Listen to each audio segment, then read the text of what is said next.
बिस्मिल्लाहिर्रहमानिर्रहीम। अस्सलाम वालेकुम नाज़रीन, मैं हूं आसिम नसीर और आप देख रहे हैं हमारा यूट्यूब चैनल। नाज़रीन, हमारे साथ मौजूद हैं मशहूर मौत एस्ट्रोलॉजर, न्यूमरोलॉजिस्ट और माहिर इल्मुल अदात सैयद मुसव्विर अली ज़ंजानी साहब। अस्सलाम वालेकुम सर, क्या हाल है, कैसे वालेकुम हैं आप? मैं बिल्कुल ठीक हूँ। आप कैसे हैं? सर अल्लाह ताला का बड़ा करम है। सर सबसे पहले तो आपका बहुत बहुत शुक्रिया कि आपने वक्त दिया। आपकी मोहब्बत हो। और सर मेरा सवाल आपसे ये है कि आपसे पहले भी मैंने एक व्लॉग किया और कई दफ़ा कर चुका हूँ खान साहब की रिहाई के हवाले से। अब कहा ही जा रहा है, बहुत सारे तज्ज़ियाकार हैं, एनालिस्ट हैं, सहाफ़ी हैं और कुछ पावर कॉरिडोर्स के भी लोग हैं जो कह रहे हैं कि जुलाई का महीना हुकूमत के लिए काफ़ी मुश्किलात ला सकता है। बज़ाहिर बीइंग ए पॉलिटिक मतलब एनालिस्ट और मैं जर्नलिस्ट भी हूँ, सहाफ़त से मेरा ताल्लुक है। सही। बज़ाहिर तो यही लगता है हुकूमत के बड़े अच्छे ताल्लुकात हैं, बहुत मजबूत ग्राउंड्स पे खड़ी है। ईरान और अमेरिका की जंग बंदी के हवाले से बड़ा काम किया है, दुनिया में बड़ी तारीफें हो रही हैं बिल्कुल। और पांचवा बजट भी पेश कर चुके हैं। लेकिन ऐसी क्या वजह है कि कहा जा रहा है कि जुलाई का महीना हुकूमत के लिए मुश्किलात है और इस महीने में हुकूमत खत्म हो सकती है अगले इस साल में? देखिए, इसमें अगर हम लोग देखें ना, आसिम, जब से ये साल शुरू हुआ, क्योंकि हम जब भी चीज़ डिस्कस करते हैं तो हम ग्राउंड रियलिटीज़ पे नहीं डिस्कस कर रहे होते। बिल्कुल। हम इसको डिस्कस करते हैं प्लानिटरी कॉम्बिनेशंस पे, कि आसमान के ऊपर क्या सितारों की पोजीशन चल रही हैं और आया वो पूरी दुनिया के लिए, मुल्क के लिए, इंडिविजुअली तौर के ऊपर कैसी रहेंगी। अब इस एतबार से देखा जाए तो इस साल की हमारी जो प्रोडिक्शंस थी, जो कि प्रिंटेड भी हैं हमारे मैगजीन्स में भी, जंत्रियों में भी, वो ये थी कि ये साल है तब्दीली का साल। बिल्कुल। इस साल आपको तब्दीली निज़ाम और कुछ चेहरे जो हैं वो तब्दीली की तरफ नजर आएंगे। ऐसा नहीं होगा कि टोटली तौर के ऊपर ये हुकूमत ही खत्म हो जाए, लेकिन इसमें कुछ ऐसे अफराद और कुछ ऐसे प्रोमिनेंट चेहरे होंगे कि जिनको तब्दील कर दिया जाएगा, चाहते ना चाहते हुए भी चीज़ों को किसी तौर के ऊपर एक नए निज़ाम की तरफ लेके जाया जाएगा। अब उसी एतबार से देखा जाए तो उसमें किसी हद तक ये प्रोडिक्शंस आपको दुनिया के एतबार से तो पूरी होती हुई नजर आएंगी। आप पाकिस्तान के एतबार से चीज़ों को देखें तो पाकिस्तान के चार्ट में लगने वाला जो अगला इक्लिप्स है वो बहुत इंपॉर्टेंट है, बिल्कुल। क्योंकि मंथ ऑफ अगस्त में दो ग्रहण आ रहे हैं। एक 12 तारीख को है जो कि मुकम्मल शमसी ग्रहण है, फिर एक 28 तारीख को है जो कि जुजवी कमरी ग्रहण है। ग्रहण जब भी लगता है तो वो अपने एक महीना पहले से असरात देना शुरू कर देता है। अब 12 तारीख को ग्रहण लगेगा तो उसके असरात जो पाकिस्तान के चार्ट में स्टार्ट होंगे वो स्टार्ट हो जाएंगे मंथ ऑफ जुलाई की मिड से। ओके। मंथ ऑफ जुलाई के मिड से चूंकि ग्रहणों के असरात स्टार्ट हो रहे हैं, तो अभी आपको चीज़ें जितनी मर्जी स्मूथ नजर आती हैं, आपको जितनी मर्जी चीज़ें जो हैं वो बड़ी पुरसकून नजर आती हैं, लेकिन आपको ऊपरी सतह के ऊपर, समुंदर का जो ऊपरी सतह के ऊपर जो आपको खामोशी नजर आ रही है, उसके नीचे आपको कहीं बहुत बड़े तूफान जो है वो छुपे हुए नजर आएंगे। और मंथ ऑफ जुलाई आप शुरू हो जाने दें, मंथ ऑफ जुलाई में आपको अच्छे खासे स्कैंडल्स नजर आएंगे। मंथ ऑफ जुलाई में आपको बड़ी बड़ी करप्शन मंजरेआम के ऊपर आती हुई नजर आएंगी। और फिर मंथ ऑफ जुलाई जो है वो बुनियाद बनेगा मंथ ऑफ अगस्त के ऊपर भी। और अगस्त के ग्रहण जो है वो बुनियाद बनेंगे हकूमती कुछ अफराद के चेहरों की तब्दीली के अतबार से भी। सितंबर का जो महीना है, जुलाई में तो ये तब्दीली नहीं आएगी, मतलब एकदम से फौरन तब्दीली नहीं आएगी, लेकिन सितंबर का जो महीना है, सितंबर अक्टूबर, ये 2 महीने ऐसे हैं कि जिनमें किसी तौर के ऊपर चीज़ें आपको तब्दील होती हुई नजर आएंगी। क्योंकि सितंबर का महीना हमेशा पाकिस्तान के जायचा में सितमगरी लेके आता है। आप इसकी तारीख उठा के देख लें, सितंबर हमेशा अपनी सितमगरी जरूर कहीं ना कहीं पे शो करता है, किसी न किसी पार्टी के ऊपर, किसी न किसी शख्सियत के ऊपर, किसी न किसी फर्द के ऊपर। और इस दफा वो हुकूमत में बैठे हुए जितने भी बरसरे इक़्तिदार मुक़्तदिर कुव्वतें हैं, उनके ऊपर ये सितमगरी जाहिर करेगा। तो ग्रहणों के असरात की वजह से सितंबर में जाके आपको कुछ ऐसी तब्दीलियां नजर आएंगी कि जो अभी वक्ती तौर के ऊपर आप उस बारे में शायद ना सोच पाए। ठीक। क्योंकि वक्ती तौर के ऊपर जिन चीज़ों के बारे में बात की जा रही थी, अभी सिर्फ आपको उनके बारे में क्या सराइयाँ सुनाई दे रही हैं, उनके बारे में आपको तज्जिया निगारी सुनाई दे रही हैं, या उनके बारे में आपको कुछ बंद दरवाजों के पीछे मीटिंग्स होती हुई नजर आ रही हैं। यही सिनेरियो हमने जब डिस्कस किया था खान साहब के चार्ट में, मैंने आपके साथ बिल्कुल। भी, तो खान साहब के चार्ट में भी यही चीज़ डिस्कस हुई थी कि खान साहब को वो पावर, वो स्ट्रेंथ, वो इज्जत या वो कामयाबी तो नहीं मिल पाएगी जो उनके चाहने वाले चाह रहे हैं, चाह रहे हैं। एक्सपेक्ट कर रहे हैं, लेकिन खान साहब को थोड़ा सा रिलीफ दे दिया जाएगा।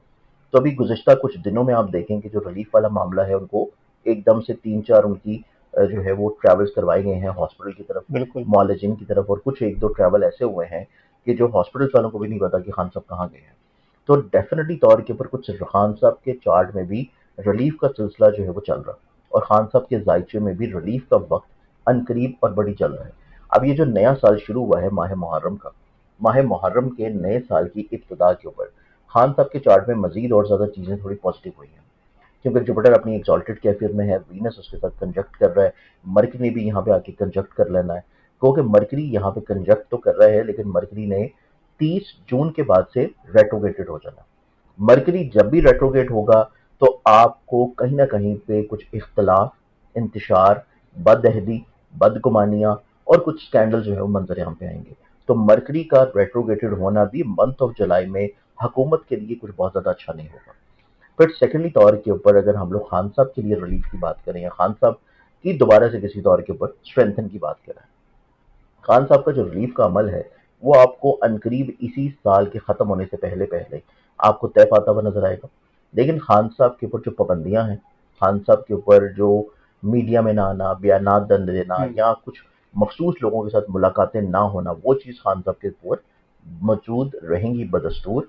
और वो जाके ख़त्म होंगी जब सैटर्न अपनी पोजीशन चेंज करेगा, और सैटर्न अपनी पोजीशन चेंज कर रही है अगले साल अप्रैल में जाके।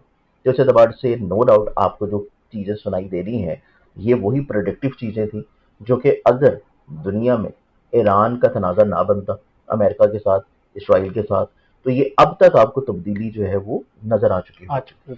ये तब्दीली सिर्फ डिले हुई है लेकिन तब्दीली ने आना है।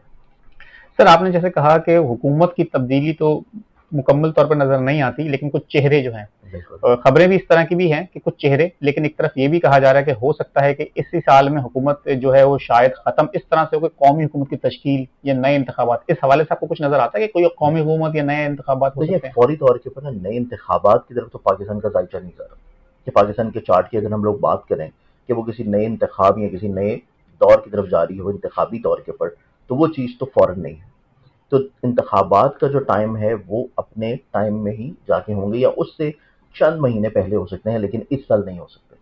सेकेंडली तौर के ऊपर इस साल मुकम्मल तौर के ऊपर हुकूमत ख़त्म होकर कौमी हुकूमत नहीं बन सकती, लेकिन इस टाइम के ऊपर आपको सिर्फ चेहरों की तब्दीली नजर आएगी। और कौमी हुकूमत वाला अगर कोई मरहला स्टार्ट होता भी है तो वो तब जाके स्टार्ट होगा जब सैटर्न अपने डेबिलिटेटेड पोजीशन पे आएगा, और वो उसने आना है अप्रैल 2027 में। बिल्कुल ठीक है। सर आखिर में मैं ये जानना चाहता हूँ, मेरे बहुत सारे लोग देखने वाले भी हैं जो अक्सर सवाल करते हैं, पाकिस्तान तहरीक इंसाफ के हवाले से हम जानना चाहते हैं। पाकिस्तान तहरीक इंसाफ के हवाले से बहुत खबरें इस तरह की आती हैं कि जो मौजूदा लीडरशिप है वो नाकाम हो चुकी है, वो कॉम्प्रोमाइज्ड है। आप क्या समझते हैं कि अब कोई आपको, क्योंकि जो भी है, गंडापुर साहब के ऊपर कई सवालात उठाए गए, फिर सुहेल आफरीदी साहब आए, कहा जी ये खान साहब का चेहरा है, ये बड़े एहतजाजी सियासत के माहिर हैं, लेकिन हमने देखा है कि जब से वो आए हैं वो कोई भी एक इस तरह की एहतजाजी सियासत नहीं कर सके जिसकी उम्मीद की जा रही थी। आपको लगता है कि आने वाले दिनों में तहरीक इंसाफ कोई बड़ी मूवमेंट या एहतजाजी तहरीक शुरू कर सकती है, महंगाई जिस तरह पाकिस्तान में है इस हवाले से? देखिए इसमें तरीके इंसाफ की तरफ से नहीं, सिर्फ आपको एहतजाजी मूवमेंट जो कि ग्रहणों के बाद नजर आएगी वो आपको दीगर दूसरी जमातों की तरफ से भी नजर आएगी। ठीक है। दीगर दूसरी जमातें भी किसी तौर के ऊपर पीटीआई को अप्रोच कर सकती हैं कि वो मिल के उनके साथ तहरीक चला दें। लेकिन अगर हम लोग ये देखेंगे अफरीदी साहब जो हैं वो इस स्ट्रेंथन में पोजीशन में आएंगे कि वो किसी तौर के ऊपर इस तहरीक को लीड कर सकें, तो वो चीज़ मुमकिन नहीं हो पाएगी।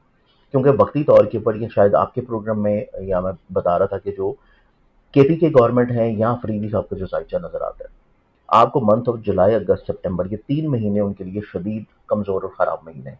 इन महीनों में उनके खिलाफ साजिशें भी होंगी, उनके खिलाफ कुछ स्टैंडल्स को मंजरेआम पे भी लाया जाएगा, और ये अंदरूनी सतह पे होंगी। ये कोई बैरूनी ताकतें या कोई बाहर का फर्द आके नहीं करेगा, ये उनकी अपनी जमात से ही कुछ ऐसी आवाज़ें उभरना शुरू होंगी जो कि अफरीदी साहब को किसी तौर के ऊपर हटाने की बात करेंगी।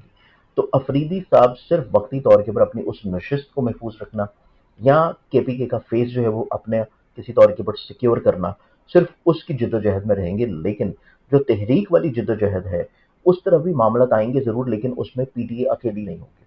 उसमें सितंबर के महीने में, सितंबर अक्टूबर इन महीनों में आपको एहतजाज ज़रूर नजर आएगा, लेकिन उसमें दीगर दूसरी जमातें भी पीटीआई का किसी तौर के ऊपर साथ देने पे रजामंद नजर आएंगी।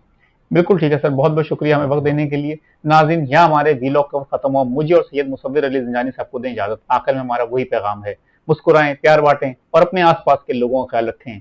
अल्लाह हाफ़िज़।